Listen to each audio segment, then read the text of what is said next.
Pinakasikat po, Ivana Alawi. Mamimigay ng 100 iPhone 17, pero hindi pala kusang ibibigay yun. Naku Dapat, po.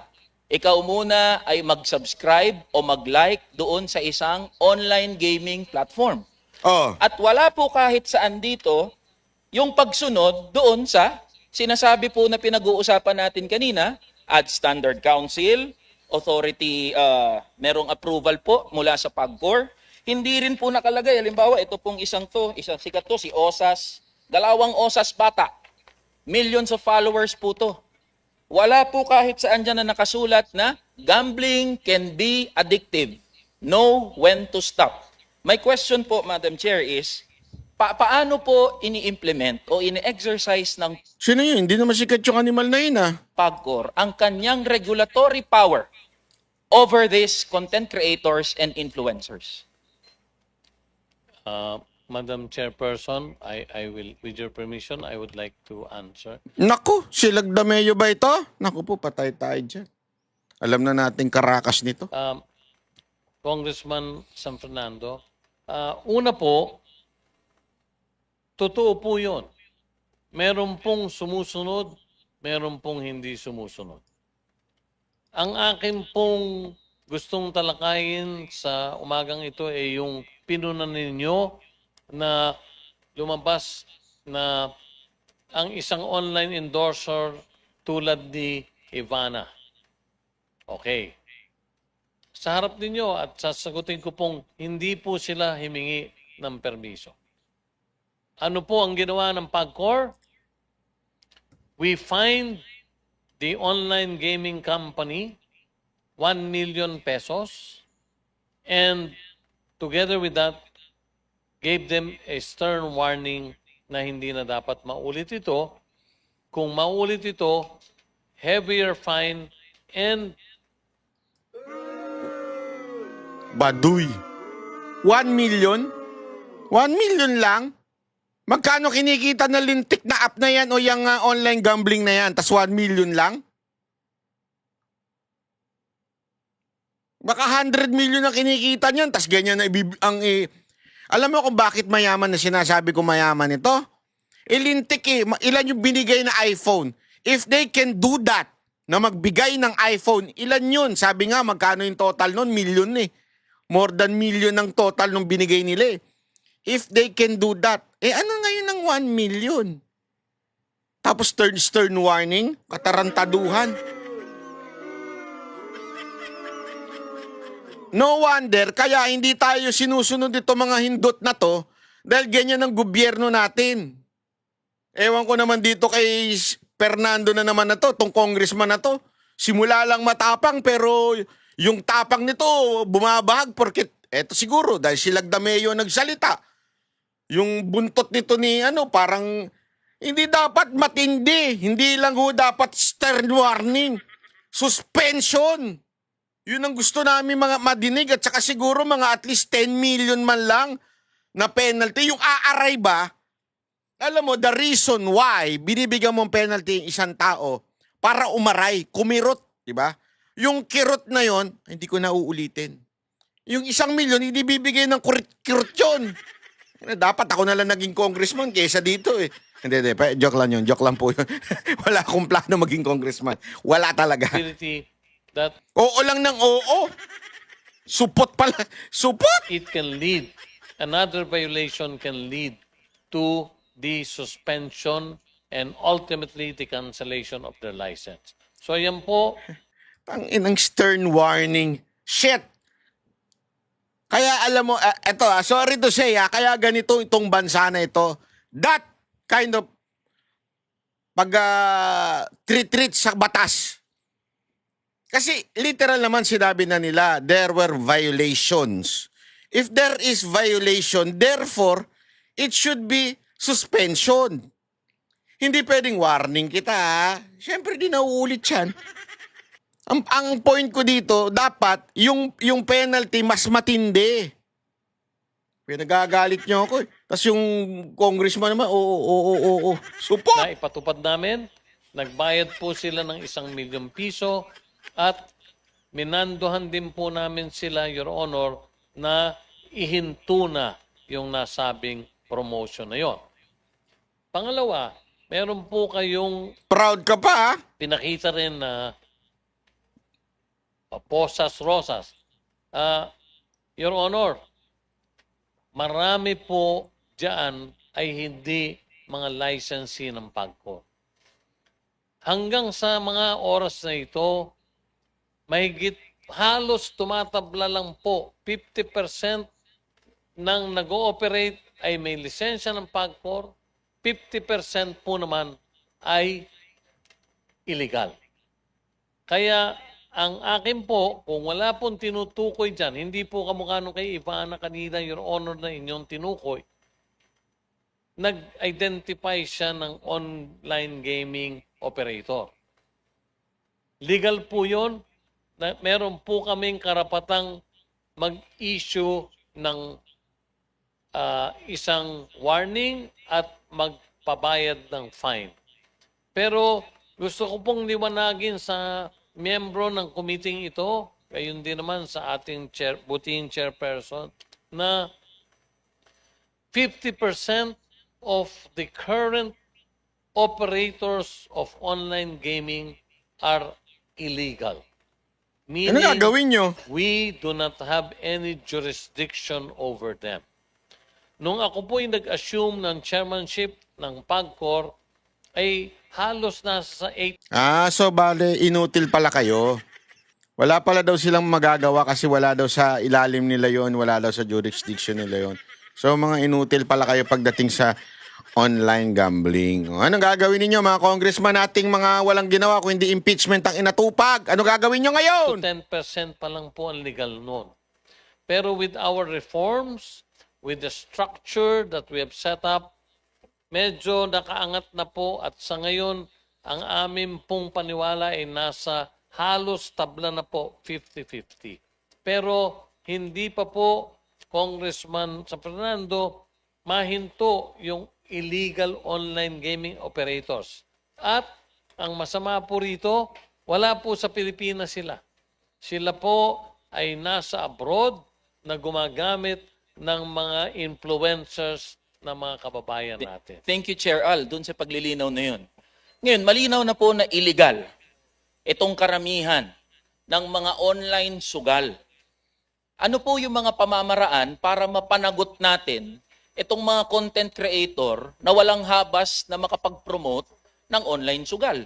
Kasi, Madam Chair, pinag-uusapan natin itong mga content creator na to, by the millions ang kanilang follower. At ina-identify nila, Chair Al, ito pong mga online gaming site. Say for example, 1365, tapos Peria Play.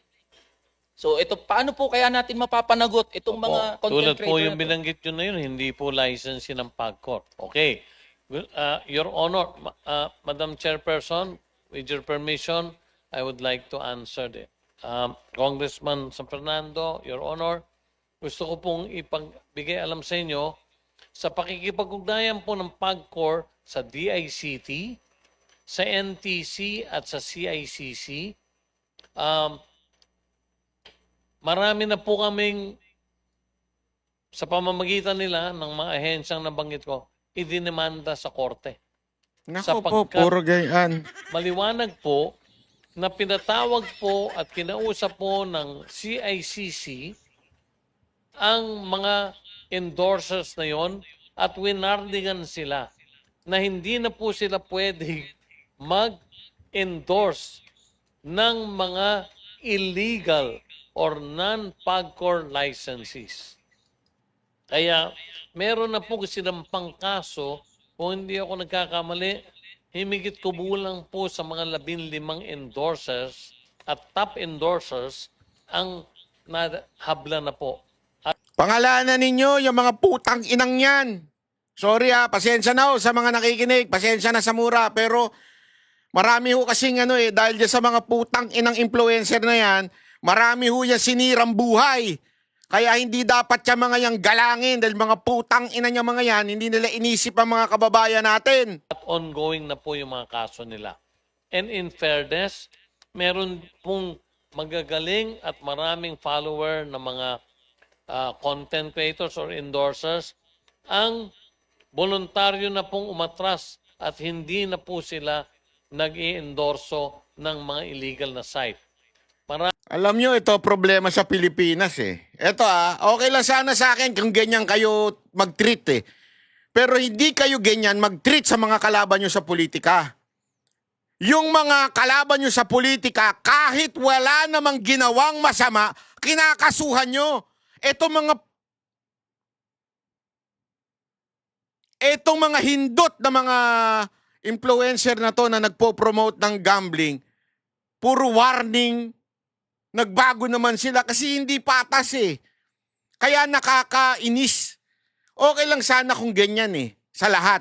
Pero alam namin na you can do more, kaya nyo pang gipitin. Kasi ginigipit nyo nga yung mga opposition eh. Kaya nyong gawin. Pero bakit hindi nyo ginagawa?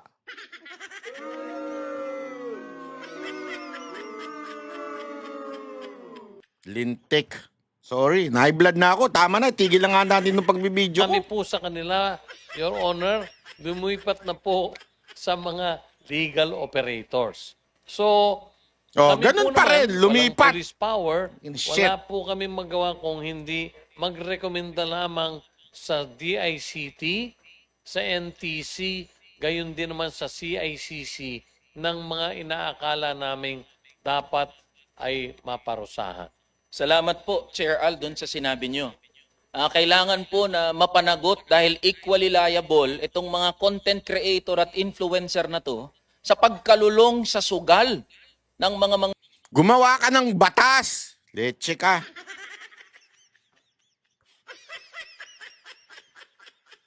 Alam mo, kahit paano may punto rin yung matanda na yun eh. It's beyond their work and their jurisdiction. Ngayon, trabaho niyo yan, mga lintik kayo, mga mambabatas kayo, wala kayong inatupag, hindi politika yung si VP Sara Duterte, isa ka pangindot ka, pumirma ka pa sa impeachment. Ngayon, busy lahat ng mga kasamaan mo dyan sa lintik na impeachment na yan, kesa sana pag-ukulan yung mga dapat pag-ukulan sa bayan natin. Tulad nito, gumawa ka ng batas na pag ang mga influencer nag-promote ng gambling, kulong. Lintik kayo. gawat ordinaryong Pilipino. Before I wind up, Madam Chair, gusto ko lang po maitanong, sa corporate operating budget nyo, ilang porsyento po dito ang nakalaan para sa doon sa mga social harm na tinatawag? Opo. Ngayon po, sa taong 2026, naging active Nanga-high blood ako sa inyo. Ang dami pala nagtatanong nito kung saan ko ba nabili. Meron po akong nilagay na basket dyan sa baba para alam nyo na kung saan ko ito binili. Hindi kasi marami ngayon ang nai-stress at saka yung acid, kasi pang acid to eh, yung pang acid reflux eh. Alam, sakit ko na ito, bata pa ako eh. Ang dami ko na na-try, lahat na-try ko na. Gaviscol, Max, Double Action, lahat na-try ko na. As in lahat po. Kasama yung Omeprazole, lahat. Ito lang ang naging effective. Walang biro. Hindi ako nagbibiro. Ito, hindi ko sasabihin sa inyo ito. Magkano lang naman to? Hindi ko naman kikitain to. Hindi ko kayayaman to. Ang akin lang, effective kasi. Gusto ko lang i-share. Talaga nare-relax yung dito mo, hindi siya umaangat. Miss, alam mo ba saan nangyayari sa akin yan kahit tutulog ako? Umaangat yung ano ko dito, yung acid ko. Nasa hawak ko lang to habang tutulog ako. Pagka umaangat na siya, gaganon ko lang. Matik na. Tapos nawawala talaga siya. Hindi ako nagbibiro. Andyan yan. Marami kayo mabibili nito pero kayo bibili ng mamahalin na kasi budol yun. Mga 200 plus lang ito. Hitin mo na. Oh. At saka dito, lahat mapapatigil mo. Pag vape mo, lahat matitigil dito. Hit kayo ng hit nito. Ito po ang PAGCOR dito sa Kaya lang, warning lang pag nasa mall kayo, huwag niyong tatakpan. Baka akala nila nagra-rugby ka, gumaganong. Pakita nyo pag nasa mall kayo. Kasi minsan nasa mall ako, gumaganong-ganon ako eh. Sinabihan ako nung kaibigan ko, anong ginagawa mo dyan? Sabi, hindi ako umihitit ng rugby ha. Ginaganong ko to. Sabi ko, kailangan ipakita nyo, hindi ako umihitit ng rugby. Baka akala nila rugby. ang mga responsible gaming projects po. Ang nakalaan po namin na budget at hindi po kinukuha sa amin mismo kung hindi sa tulong ng iba't ibang foundations ng mga casinos and licenses namin, meron pong budget na ginagamit una. Gusto ko pong ibalita at nung isang taon ay hindi pa rin to nagaganap. Kailan lang may 24/7 hotline na po ang PAGCOR kung Naks, saan yan po makikita nyo na sa maraming billboards all over the country. 24/7 hotline kung saan ang mga nalululong po sa sugal ay meron na pong pwedeng tawagan at makonsulta. May partner po ang PAGCOR dyan, ang Seagulls Flock Foundation. Sila po ay may karanasan sa mga rehabilitation ng mga nalululong sa sugal. At sa kasalukuyan, aktibo po ito. Ang meron pong 6 sa bawat 12-hour shift na mga customer agents na sumasagot dito sa hotline na to. At gusto ko pong ipagbigay alam sa inyo, nung umpisa po siguro nahihiya pa yung mga gamers. Pero sa ngayon po, nagtala na kami nitong nakaraan 2 buwan ng himigit kumulang sa 100 katao ang amin nang natulungan sa pagbibigay ng 100 katao, walang kakwenta-kwenta. Sus!